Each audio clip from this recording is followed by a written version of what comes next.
The Iraola era now begins at Liverpool. Andoni Iraola is the new head coach of Liverpool. I want to become one more of you. I want to earn the right to be one of you, so we can enjoy all together. It seemed like it was just yesterday that the Slot era was beginning. His bald head looked so shiny as he lifted the Premier League trophy. He seemed like a ball genius, but it didn't work out. They've been completely miles off it, if we're being honest, in the sense of their standards. Their level is way higher than what they're performing. But still, it's not good enough. That no matter how much excuses I can come up with, it's still not good enough in the position we're in right now. Enter Andoni Iraola. He's a young, modern manager whose sides play aggressive football. One of the best teams in the Premier League to watch this season. Because obviously there is that excitement to do with the brand of football that he plays. The way that Bournemouth played is exactly how Liverpool want to. If you watched his Bournemouth sides play, it was pure chaos. There was never a boring match. How would you describe your style of play in your own words? I'm more proud of the organized than the chaos, probably, no? But it's true that we are better or we are more efficient when there are more spaces available. The same pattern existed in his Rayo Vallecano side, back when he was in La Liga. Promotion at Vallecano, 2 mid-table finishes, and you beat Real Madrid and Barcelona in one season. That's a massive achievement. This is a manager who has consistently overachieved wherever he has gone. How would you build a footballing philosophy that allows you to overachieve so drastically? I would say I'm not consider myself as a very brave person, but coaching, I haven't been afraid of taking brave decisions. Okay, if I fail, I fail. So and is excellent at developing players. Semenyo, Solanke, Krupi are just a few examples of players who have had incredible seasons under the Basque Dogcock. Get it? Because he looks like the dude from Spider-Man? Fun fact, with Iraola joining Liverpool, there are now 3 Basque managers managing in the traditional top 6 clubs, with the other 2 being Xabi Alonso and Mikel Arteta. I played with Mikel. I played with Xabi Alonso also when we were childs. In the Basque country, everyone is really into football. This appointment is super exciting and Liverpool fans should be very optimistic, but I would recommend for them to be cautiously optimistic. On one hand, his teams have always played a style that Liverpool fans will like. On the other, this isn't a manager arriving with a cabinet full of trophies or years of Champions League experience. There are still questions he needs to answer at the highest level. It's easy to see potential, but you need to understand there are some risks attached to this appointment as well. Let's start with the positives, because everybody likes the good stuff. The biggest reason for optimism should be Iraola's style of football. Many fans felt the team, especially in Slot's last season, had drifted away from the aggressive identity that made them so successful. While Iraola's football is intense, direct, physical, and built around pressing high up the pitch. For supporters who miss the chaos and energy of Klopp's best teams, this appointment feels like a return to familiar territory. The same style that Slot was using in his first season, before he just decided to switch to this snooze fest, possession without a purpose style that he used in his second season. There's a reason you see so many Bournemouth supporters grateful for Iraola's time at the club. His project completely changed the club. Before his arrival, Bournemouth were often seen as a team focused just on survival, defending deep, and just trying to stay competitive against stronger oppositions. By the time he had left, they had become one of the most aggressive and entertaining teams in the Premier League. I think the most important thing when I come to a new club is this. When I leave, I hope everyone has good things to say about me. When I come back 10 years later, have still a relationship with people inside the club. They pressed high, they attacked fearlessly, and they were willing to go toe-to-toe with anybody. You know, the complete opposite of Arsenal. All you have to do is look at Iraola's record against the top clubs in the past few years. He got the better of Pep, Mikel Arteta, Eddie Howe, and so on. In the end, the competition is very high in the Premier League. You have to win very, very good sides, very, very good teams. I came here to change a little bit the style, the way we play, try to be more proactive. We think it will give us more chances, but we have to show it on the pitch. He transformed Bournemouth from a club that was just hoping to survive to clinching European football. Despite losing important players and regularly working with a squad that wasn't among the league's strongest on paper, he guided Bournemouth to their best ever Premier League finish and of course secured Europa League football. His last season at Bournemouth is the perfect example that his success was not dependent on specific players. Antoine Semenyo joined Manchester City mid-season. Dean Housen had already moved to Real Madrid. Zabarny signed for PSG. Milos Kerkez went to Liverpool. And Dango Ouattara completed a move to Brentford. Keep in mind the season before this, he had also lost his best number 9 in Solanke to Tottenham. In total, Bournemouth brought in more than 300 million euros from player sales. For most clubs, losing that many starters would have meant disaster. Instead, Bournemouth actually somehow got better. The club recruited a new wave of younger players, many of whom arrived with far less experience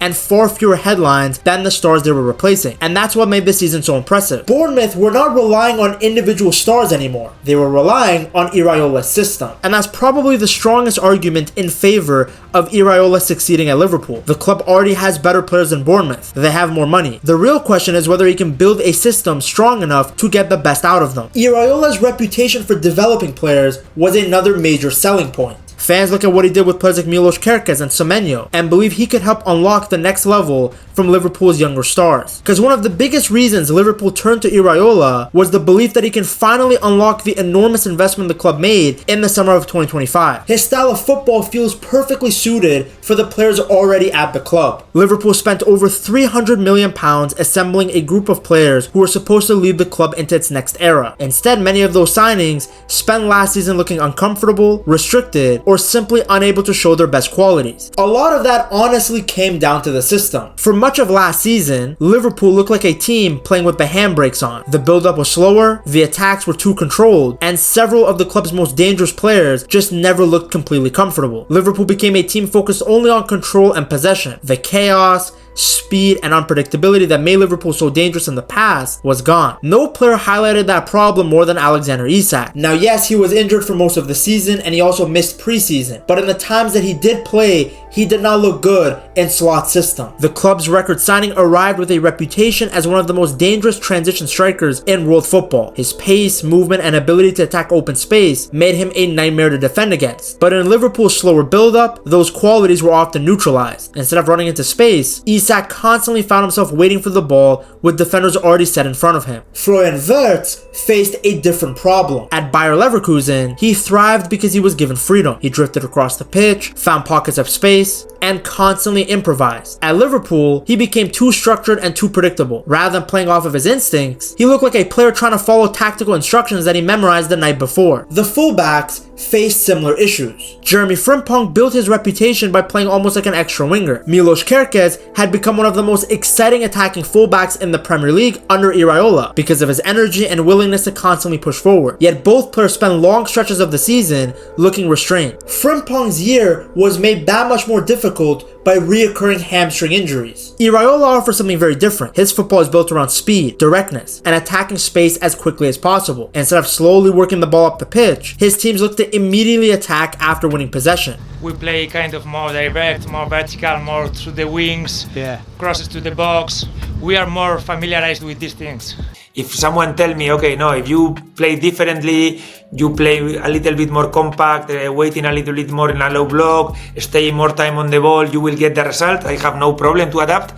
But I feel like I really feel comfortable when I see that my team is going forward, is wanting to win the game, and that's what we try to do. And that's where the Liverpool squad starts to make a lot of sense. One of the biggest wingers can be Jeremy Frimpong. At Bayer Leverkusen, Frimpong was devastating because he was constantly given the freedom to attack. He wasn't worried about staying deep or maintaining a rigid shape. He was allowed to use his pace, dribbling, and movement to overwhelm defenses. Under Iraola, he could get that freedom back. The same thing can be applied to Milos Kerkez. At Bournemouth, Kerkez was one of the most exciting attacking fullbacks. And like I said earlier, he did it under Iraola. So he already understands the manager's demands, knows the movements he has to make, and understands the intensity that is required. That familiarity could help him hit the ground running immediately. With players like Gravenberch and McAllister covering behind them, both fullbacks should have more freedom to push forward and become genuine attacking weapons. Further up the pitch, Isak looks tailor-made for this system. Few strikers are better at attacking open space. His movement, pace, and ability to run channels becomes even more dangerous in a team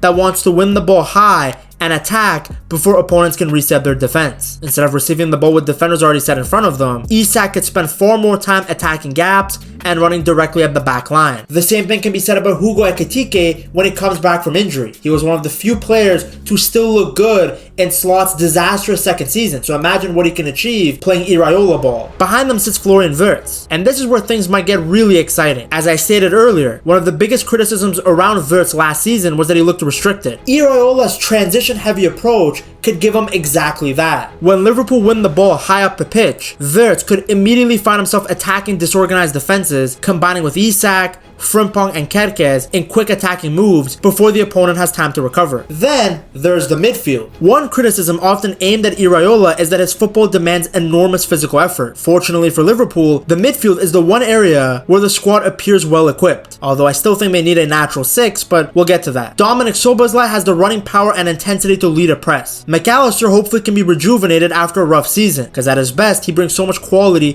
to the center of the park. Ryan Gravenberch also provides a lot of athleticism, ball carrying, and the ability to cover large spaces. Together, they possess many of the qualities that Iraola values the most. His system allows them to play to their natural strengths. Isak attacking space, Wirtz finding freedom between the lines, Frimpong and Kerkez flying forward at every opportunity. You can even have Jacquet hugging the back of a striker like he's trying to hump him when Liverpool press. That's the dream that Liverpool are buying into. Because if Iraola can unlock even a few of these players at their maximum level, Liverpool are not only going to improve, they're going to become one of the most dangerous attacking teams in Europe again. We need individual performances, we need understanding of the game, we need good decisions. I think our job is to guide them, to assist them, to give them information about the opposition, more option available, but at the end is the player, the ones who make the difference. Another factor working in Liverpool's favor is the relationship between Iraola and the sporting director Richard Hughes. If you guys didn't know, Hughes was the man who brought Iraola to Bournemouth in the first place. The two already understand each other's ideas and have worked together successfully before. This might not sound that important, but it can make a huge difference. Recruitment becomes easier and the entire club can move in the same direction. At the same time, there are many risks attached to this appointment. Many Bournemouth fans will be quick to remind you that Iraola's journey with the club wasn't perfect. The first few months were rough. In fact, it took Iraola 10 Premier League matches just for him to get his first win. During that period, many supporters questioned whether his ideas would actually work. The pressing looked uncoordinated, players looked unsure of their roles, and the results were difficult to find. There is a moment where you think, okay, if we don't get the results, players will start not believing in the things we are doing. That's not gonna fly at a club like Liverpool, where the patience is already low because of how bad the 2025-2026 season was. Eventually everything clicked, but the difficult start remains one of the biggest reminders that implementing a style can take time. Obviously it didn't start well, it cost us some games, but luckily, especially for me and supposedly for Bournemouth, but everything has gone in a better direction. And at bigger clubs, time and patience are not something there's lots of. Another major concern that I saw Bournemouth supporters bring up was physical fatigue. Iraola's football is demanding, the pressing is relentless, the running never stops. We could not match up his intensity, all the situation long balls, we could not win it. And when you don't win this type of balls to Semenyo or central defenders, strikers, after you had to defend deeper, we struggled to make our build-up, but especially for that, the rhythm that they put in the game, for many reasons, they were higher than us and we could not handle it. And fans often felt the squad looked exhausted during the final months of the season. Good one, we recover position, look. We try to push them, we try to be ready for games like the other day against Liverpool, like the next one we have against Tottenham, because the opposition is physically in this level and we have to be there or higher. There were also occasions where his tactical risks didn't pay off. There were matches where Iraola's aggressive man-to-man setup left the players isolated and created problems defensively. While those moments didn't happen all the time, they reinforced the idea that Iraola's style can be extremely effective when it works, but super vulnerable when it doesn't. Almost everyone agrees that Iraola is a talented coach. Almost everyone agrees that his football is exciting. The debate isn't really about whether he's good enough. The debate is about whether he's ready. Ready for the pressure and expectations that come from a big club. club. Ready for a club where qualifying for Europe isn't enough, and every season is judged by trophy. Iraola in his entire career has never managed a club that was expected to win week in, week out. It's one thing to overachieve with a mid-table side. It's another thing entirely to walk into a club like Liverpool where every draw feels like defeat, and every season is judged by what you actually want. Look at what happened to managers like Graham Potter or Thomas Frank, who built strong reputations at smaller clubs, but still faced questions about whether they could handle the pressure that comes with an elite job. Like, they talked very positively about Thomas Frank before he joined Spurs, about how he transformed Brentford and how much he helped them overachieve, but the guy didn't even last a full year in his first season at the club. There were times where Iraola went on long stretches without a win with the Cherries. Barely anybody made noise about it in the media. That won't happen at Liverpool. You are under a much bigger microscope. Every loss and comment in the post-match press conferences is overanalyzed. Remember when Slot was winning in the 2025 season, everybody loved him. They said he was charismatic, that he's the guy that will beat you, and then expose your tactics and the issues with them in interviews in front of everybody. But by the 2026 season, he was just seen as an egghead who talked too much. That's the type of pressure Iraola will have to navigate through. The other concern is experience. Some supporters would have preferred a manager with major trophies, Champions League success, or a proven track record at an elite club. There are questions about whether a dressing room filled with big stars and world-class players will immediately buy into the ideas of a manager who is still building his reputation. It's easy to get normal players to buy into your system, but can you convince stars? Especially if the results don't come right away? There are also tactical concerns. Iraola's system asks defenders to defend huge spaces and often leave center backs isolated in 1v1 situations. That worked at Bournemouth because the squad was built for it. But naturally, people wonder whether it could expose players like Virgil van Dijk as they get older. Whenever you start building up from the back, it's really difficult to start from the keeper, play, arrive, find the spaces, go wide and score the goal. Then you have the fact that as underdogs, Bournemouth were able to consistently play on the counter. They didn't need the ball to punish teams. Same thing happened when Iraola was at Rayo Vallecano. But now at Liverpool, his sides will always have the ball. They will always be the favorites. He's going to face more low blocks than ever before. Now statistically, his Bournemouth side ranks 6th for expected goals created versus low blocks in the 2026 season, despite spending less time against low blocks than other teams, which is a positive sign. But there are still questions about scaling Iraola to a side with more possession. The final concern is physical demand. Iraola's system requires constant pressing and running. It takes a heavy physical toll on the players. Maintaining that level over a long season that includes the Premier League, Champions League, domestic cups, and international breaks is extremely difficult. You can't blame people for questioning whether key players, particularly in the midfield, have the athletic profile needed to sustain that style across 50 or 60 matches. The reality is that the upside is enormous. If Iraola succeeds, Liverpool could become one of the most exciting teams in Europe again. But there are genuine questions that still need answering. That's why the feeling around Anfield is excitement mixed with curiosity. Now, Iraola's journey to this point is a really awesome story. To see how this guy went from managing in the 2nd division of Spain to one of the biggest clubs in England, you have to watch this video right here.